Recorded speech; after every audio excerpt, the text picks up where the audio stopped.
Performance दी है इस world cup में, आउटस्टैंडिंग। मतलब वन साइडेड मैच, एक तरफा मैच कर दिया और न्यूजीलैंड को इस मैच में बनने का मौका ही नहीं दिया शुरू से लेके एंड तक। एक चीज़ न्यूजीलैंड के फेवर में गई, वो थी टॉस। टॉस जो ज़रूर उन्होंने जीता, लेकिन टॉस से इतना कोई फ़र्क पड़ा नहीं टीम इंडिया को। India wanted to bat, most of us wanted to bat, I wanted to bat, क्योंकि जिस तरह से इंडिया ने सेमीफाइनल खेला था इंग्लैंड के ख़िलाफ़, पहले बैटिंग करके एक अच्छा टोटल बोर्ड पे लगाया और उसके बाद फिर इंग्लैंड चेस करते करते करते करते 7 रन से रह गया। उसी तरीके का गेम आज भी चाहिए था फाइनल के अंदर। एक फ़ाइनल में एक अलग ही प्रेशर होता है यार, फाइनल है और इंडिया ने 255-56 रन बना दिए। उसके बाद आप बैटिंग करने जाएंगे, आपके पास सिर्फ 120 बॉलें हैं, उसमें आपने 256 रन बनाने हैं और इंडिया के पास सिर्फ 10 अच्छी बॉल डालनी है और आपका काम ख़त्म। ऊपर से क्राउड उनके साथ है, आपने देखा होगा 99% क्राउड जो था होम क्राउड था ऑब्वियसली, और कहीं पे इक्का दुक्का न्यूजीलैंडर्स नज़र आ रहे थे। But it was good match India's point of view. जिस तरीके से इंडिया ने आज परफॉर्मेंस दी है, एक डोमिनेंट टीम जो होती है वो ऐसी परफॉर्मेंस देती है। वो शुरू से वर्ल्ड कप में अच्छा खेले, सबको 1 बाय 1 हराया, एक बार खुद भी हारे, लेकिन हार से सीखा।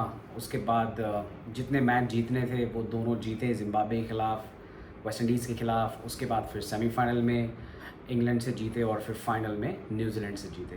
तो जो टीम गिर के सीखती है वही चैम्पियन कहलाती है और वही टीम आज वर्ल्ड कप जीती है। तो बहुत सारी हिस्ट्री क्रिएट हुई है। पहली बात तो हिस्ट्री रिपीट हुई है और रिपीट हुई है तो वो कंटिन्यू भी रहेगी, क्योंकि आने वाले कई सालों में हमने ऐसी ही परफॉर्मेंस देखनी है टीम इंडिया से। क्योंकि जिस तरह से टीम इंडिया ने अपने आप को बिल्ड किया है पिछले 10-15 सालों में, तो एक इंडियन क्रिकेट तो नहीं बोलूँगा, पूरे क्रिकेट पे इंडिया का डोमिनेंस है। जिस तरह से ऑस्ट्रेलिया का होता था बैक इन 2000 में हम देखते थे कि सारे आईसीसी के इवेंट्स ऑस्ट्रेलिया लेके जा रहा है। एक आधा कोई दूसरी टीम लेके जाती थी इवेंट्स, लेकिन most of the events Australia लेके जाते थी, क्योंकि वो टीम ही इतनी सॉलिड थी उस टाइम पे। और वैसी ही टीम अब टीम इंडिया बनती हुई नज़र आ रही है। बनती नज़र क्या आ रही है, बन गई है। अब 2027 का वर्ल्ड कप साउथ अफ्रीका में होना है, वो उस पर नज़र होगी। उसके बाद 28 का T20 वर्ल्ड कप जो ऑस्ट्रेलिया और न्यूजीलैंड में खेला जाएगा, आई गेस, अगर मैं गलत नहीं हूँ तो बहुत सारे आने वाले कप्स हैं। चैम्पियंस ट्रॉफ़ी भी है, उस पर सब पे नज़र रखनी होगी। और जिस तरह से इंडिया खेल रही है, 2-3 ट्रॉफ़ी तो और अपने नाम कर ही लेगी। और इंडिविजुअल परफॉर्मेंस की बात करें तो इंडिविजुअल परफॉर्मेंस सब ने ही परफॉर्म अच्छा किया है। जो नहीं भी कर रहा था उसने भी आज कर दिया फाइनल में आके। अभिषेक शर्मा 50 मारी, जो फास्टेस्ट 50 है वर्ल्ड कप की इस टूर्नामेंट की, 18 बॉलों पे, और एंड में एक विकेट भी ले लिया। तो जहाँ रन नहीं बन रहे थे, जहाँ कॉन्फिडेंस उसका बिल्कुल शटर था, गिरा हुआ था, समझ में नहीं आ रहा था क्या करेगा क्या नहीं करेगा, फाइनल स्टेज उसको मिला इस टूर्नामेंट का और फाइनल स्टेज पे उसने फाइनल वाली परफॉर्मेंस दी है। तो अभिषेक, मैनी कंग्रेचुलेशंस यार, तू वापस आया, बहुत अच्छा लगा। 50 मारी और फिर एक ओवर सूर्य कुमार यादव ने तेरे को दे भी दिया, तो और तूने विकेट भी ले लिया। फिनिश लास्ट विकेट उसी का ही था। तो बहुत अच्छा लगा अभिषेक को देख के, जिस तरह से उसने परफॉर्मेंस करी फाइनल में आके, फाइनल वाली परफॉर्मेंस। संजू सैमसन वो तो अलग ही खिलाड़ी है यार। उस बंदे ने उसकी टीम में जगह नहीं बन रही थी एक्चुअली, और जैसे उसकी टीम में जगह बनी तो उसने दिखा दिया कि वो टीम में क्यों डिज़र्व करता है। 3 लगातार 50 बहुत रेयर देखने को मिलती है, 2 फिर भी दिख जाती है, लेकिन 3 लगातार हाफ सेंचुरीज़ उसने बनाई है। और एक ऐसे स्टेज पे बनाई है जहाँ पर वो इंडिया की ओपनिंग नहीं चल रही थी। अगर एक आधा मैच को हम हटा देता हूँ, ओपनिंग का इशू चल रहा था। और ओपनिंग से मुझे याद आया कि आज इंडिया ने वर्ल्ड कप का हाईएस्ट पावर पे खेला यार, 92 रन 6 ओवर्स में, वो भी कोई विकेट नहीं। तो ये भी एक रिकॉर्ड यूनिक बन गया। उधर संजू सैमसन तीसरे प्लेयर हैं जिन्होंने बैक टू बैक 50s मारी है सेमीफाइनल और फाइनल में किसी आईसीसी T20 टूर्नामेंट में, वर्ल्ड कप में। तो ये भी एक रिकॉर्ड बन गया। वो तो बताना भूल गया आपको कि इंडिया ने पहली ऐसी टीम है जिसने अपने घर में T20 वर्ल्ड कप जीता है। पहली ऐसी टीम है जिसने back to back world cup जीता है, 2024 और 2026, और ओनली टीम जिसने 3 आईसीसी T20 वर्ल्ड कप जीते हैं। अभी तक किसी ने 3 जीते नहीं है, ये इंडिया ने किया है पहली बार। 2 वेस्ट इंडीज़ के नाम पे है और 2 इंग्लैंड के नाम पे है। तो इंडिया के पास अब 3 हो गए हैं वर्ल्ड कप, तो ये भी एक रिकॉर्ड बन गया आज। और उसके बाद अगर वापस आए बैटिंग परफॉर्मेंस पे, तो ईशान किशन थ्रू आउट उसका टूर्नामेंट बहुत अच्छा रहा है। उसने 2-3 मैचेस में बहुत ज़बरदस्त इनिंग खेली है, और उसका बनता भी था फाइनल में आके खेलने का, और उसने खेला भी उस अपनी इनिंग, और जो कंट्रीब्यूशन उसने किया है वो भी बहुत सिग्निफिकेंट था, यूनिक था कंट्रीब्यूशन। 23 बॉलों पे 50 या 22 बॉलों पे 50 मारी है उसने, तो उसका भी कंट्रीब्यूशन बहुत बढ़िया था। उसके बाद तो फिर एक छोटा सा एक मोमेंट आया जहाँ पे ऐसा लगा कि यार ये क्या ही हो गया इंडिया के साथ। एक ही ओवर में 3 विकेट गिर गए, और वो भी 3 बड़े खिलाड़ी यार। पहले तो अपना वो संजू सैमसन, उसके बाद ईशान किशन, और फिर सूर्य कुमार यादव। एनीवे होता है वो। न्यूजीलैंड के पास बॉलिंग भी अच्छी थी, लेकिन आज इतनी चली नहीं, और वो 3 विकेट जब मिले तो न्यूजीलैंड को कहीं हो पाया कि यार चल ठीक है, 3 विकेट तो हमारे पास आ गए हैं इस ओवर में, शायद हम टीम इंडिया को 275 रन से नीचे रोक लेंगे, 250 रन से नीचे रोक लेंगे। और वो रोक भी लेते अगर एंड में शिवम दुबे वो 24 रन नहीं मारता, 3 छक्के और 3 चौके और 2 छक्के। तो दुबे ने भी अपना पार्ट प्ले किया यार। जिस कैलिबर का वो खिलाड़ी है, जिस नंबर पे वो आता है, यही उसका काम है यार। आखिर के 2 ओवर में 12 बॉलों पे 18 बॉलों पे आपने जितना मैक्सिमम आप स्कोर कर सकते हो आप करिए, और उसने वही किया, मैक्सिमम स्कोर किया लास्ट ओवर में 24 रन। तो बैटिंग इतनी शानदार हुई, इतनी आउटस्टैंडिंग हुई कि बैटिंग पे इतना बड़ा स्कोर बोर्ड पे इतना बड़ा स्कोर लग गया, 255, जो कि हाईएस्ट है किसी भी ICC T20 वर्ल्ड कप के फाइनल में। हाईएस्ट स्कोर किया है टीम इंडिया ने, और हाईएस्ट मार्जिन से भी जीते हैं, 96। इंडिया का वर्ल्ड कप का हाईएस्ट मार्जिन है, तो ये भी रिकॉर्ड आपको बता दिया।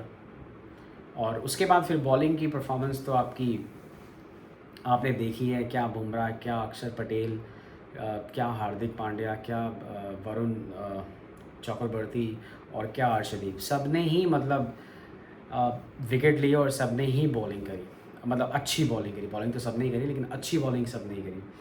फिन एलन और साइफर्ट, पिछली मैच की इनिंग्स को देख के सब ने यही सोचना होगा यार कि ये बहुत डेंजरस जोड़ी है। अगर ये जोड़ी टिक गई, अगर ओपनिंग पार्टनरशिप इन्होंने लगा दी कुछ 75-100 रन की, तो न्यूजीलैंड कहीं ना कहीं गेम में बना रहेगा। बट ऐसा कुछ हुआ नहीं। जितनी हाइप बनाई गई थी इन दोनों ओपनिंग बैट्समैन की कि अगर न्यूजीलैंड को ये टारगेट कोई चेस करके जितवा सकता है, तो इन दोनों बल्लेबाजों के ऊपर दारोमदार है, स्पेशली फिन एलन के ऊपर। हर बार कोई 33 बॉलों पे सेंचुरी नहीं मार सकता, ये वंस इन अ वाइल होता है, unless you are a excellent batsman. मतलब या तो इतनी ख़राब बॉलिंग आपको मिल जाए, या आप कुछ उम्दा और उम्दा से भी उम्दा खिलाड़ी हो, तो आप ये कारनामा बैक टू बैक कर सकते हो। हर कोई कोहली नहीं होता, मजाक से हट के। आपने 33 बॉलों पे 100 रन बना लिए पिछले इनिंग में, अब तो आपका बेस्ट टाइम ही नहीं था, इससे ज़्यादा आप क्या बेस्ट देते। तो फिर एक प्रेशर भी होता है ना, मैंने बताया स्कोर का। अगर ये फर्स्ट इनिंग होती तो शायद उसका ये ऐसे तरीके का एक और इनिंग इससे मिलता जुलता एक और इनिंग या एक और स्कोर आ सकता था, लेकिन क्योंकि स्कोर बोर्ड प्रेशर था, तो और सारी उम्मीदें फिन एलन से थी। वो पहली या दूसरी बॉल पे उसकी कैच उठी और दुबे ने वो छोड़ दी। चलो वो चलता रहता है यार। हाँ, कैच छोड़ने से याद आया कि इंडिया इकलौती टीम है जिसने इस टूर्नामेंट में सबसे ज़्यादा कैचेस ड्रॉप करी है, 16 आपको बताता चलूँ, तो ये भी एक रिकॉर्ड है।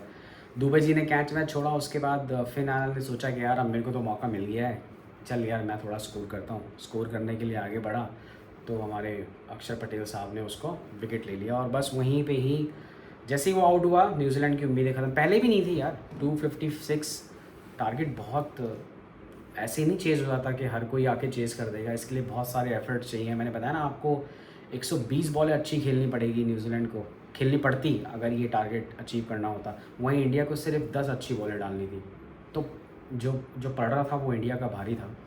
और वो नहीं होता यार, 256 बहुत दूर की कौड़ी हो जाती है, वो भी वर्ल्ड कप जैसे फाइनल जैसी गेम के अंदर। तो ये तो सबको ही पता था कि के न्यूजीलैंड के साथ क्या होना है। जब मैच हाथ में आ गया और सॉरी फिन एलन का विकेट हाथ में आ गया, उसके बाद तो तू चल में आया, वही चलता रहा। 3 ही खिलाड़ी थे जिन्होंने कुछ डबल फिगर में स्कोर किया है, बाकी सारे सिंगल फिगर में ही चलते रहे। तो ओवरऑल बहुत अच्छी परफॉर्मेंस थी इंडिया की, डिज़र्विंग टीम इंडिया जिसने ये वर्ल्ड कप अपने नाम किया। न्यूजीलैंड ने अच्छा खेला क्रिकेट, नो डाउट। अगर कोई टीम इस वर्ल्ड कप को जो फेवरेट थी स्टार्टिंग से ही, मतलब एक्चुअली इंडिया हर टूर्नामेंट में फेवरेट होती है, चाहे वो कोई सा भी टूर्नामेंट हो, आईसीसी का हो या कोई दूसरा टूर्नामेंट हो, एशिया कप, वो फेवरेट ही होती है। तो जो फेवरेट टीम थी उसने वैसी ही परफॉर्मेंस दी जिस पे लोगों ने उम्मीदें लगाई हुई थी कि यार ये टीम इंडिया है जो ये वर्ल्ड कप भी जीत सकती है, और ये फेवरेट्स हैं, और 2-3 टीम आजू बाजू की और होती हैं जिनको फेवरेट्स कहा जाता है, लेकिन मोस्ट फेवरेट इंडिया ही होती है। और इसने अपनी परफॉर्मेंस से इस वर्ल्ड कप जीत के साबित कर दिया कि लोग उसको क्यों फेवरेट टीम बोलते हैं। कोई भी हो, चाहे वो इंडियन हो या किसी भी कंट्री का जो क्रिकेट लवर हो या जिसको क्रिकेट की नॉलेज हो, वो यही बताएगा कि क्यों इंडिया फेवरेट होती है। क्योंकि उसके पास प्लेयर ऐसे हैं, उसकी मैनेजमेंट ऐसी है, उनकी स्ट्रेंथ इतनी बढ़िया है। ये जो 11 खिलाड़ी हैं, ये ऐसे नहीं उठा के टीम में डाल लिए, ये पता नहीं कितने हज़ारों बंदों को पीछे करके फिर ये टीम में आते हैं परफॉर्मेंस दे के।